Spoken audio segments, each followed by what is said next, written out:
Le travail et l'éthique sont les seuls outils du développement véritable. Nous devons les ériger en principe premier si nous voulons sortir notre pays de la misère. Il n'y a pas d'autre voie. Nos amis les Marocains, qui avancent à grands pas vers le développement, ont créé une instance éthique et réconciliation.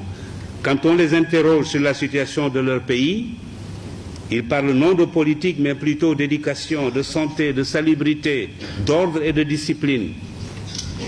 L'essentiel de leur discours est éthique et développement.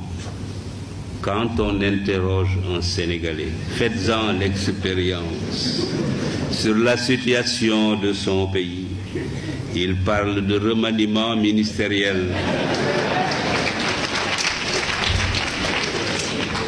de querelles ou de limogeage politique.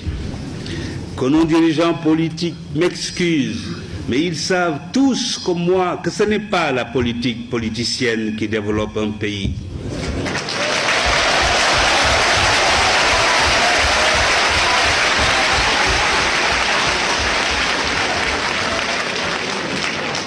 J'ai écrit dans un recueil de discours et d'allocutions que je me propose de publier bientôt que ce genre de politique est le métier le plus facile du monde.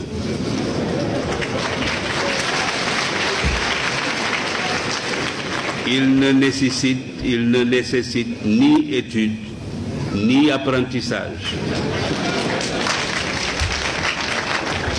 Plutôt que d'avoir de grands politiciens, cherchons à avoir de grands médecins, de grands ingénieurs, de grands professeurs, de grands spécialistes de l'économie et des finances, et même des savants.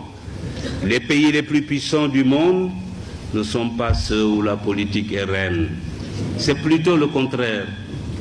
Les Marocains ne sont pas les seuls à se soucier de l'éducation, du travail et de l'éthique. L'Asie du Sud-Est, les organisations internationales et même les pays développés ont décidé de s'engager sur la voie de l'éthique. Des comités et des commissions commencent à se dresser un peu partout comme des sentinelles de la vigilance morale sur les routes de la recherche scientifique et technologique, de la gouvernance, de l'entreprise, du négoce, du sport et de toutes les activités humaines. Leur mission consiste à informer, éduquer, prévenir, enquêter, proposer des remèdes ou des sanctions aux organes compétents. L'éthique est désormais enseignée dans plusieurs universités, écoles et instituts. Il nous faut participer à ce mouvement. Il faut alors que dans nos institutions, dans nos organes, nos administrations, nos ateliers et nos bureaux, partout, suivre cet exemple. Il faut que triomphe l'éthique au Sénégal. L'université Cheikh Anta Diop doit donner l'exemple.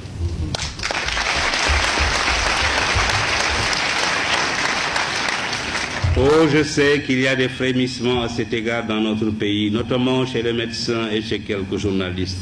Le Sénégal a été récemment choisi pour abriter le séminaire des parlementaires francophones sur l'éthique dans la gestion des affaires publiques. J'ai lu avec intérêt les contributions à ce séminaire et surtout celles de Mme Fall Sidibé. Mais c'est encore bien insuffisant. Nous devons, dans ce domaine, participer et dans tous les secteurs à l'effervescence qui se constate ailleurs. Alors, debout, comme dit notre hymne, pour bâtir un Sénégal uni autour du travail, de l'éthique et de l'intérêt général. C'est un choix fondamental. On ne paraît plus ringard en le préconisant. Je le préconise. Je ne serai peut-être plus de ce monde quand surviendront les conséquences de ce choix pour lequel les Sénégalais auront opté en faisant soit ce qui est éthique, soit ce qui ne l'est pas. Ce jour-là, je suis sûr qu'ils diront en eux-mêmes. Et pourtant, le père Kéba, avant de partir, nous avait prévenus. Et d'outre-tombe, je leur répondrai selon le choix qu'ils auront fait. Suivant le cas, heureux, c'est bien. Ou triste, mais tout de même rancunier. Après tout, vous l'avez voulu.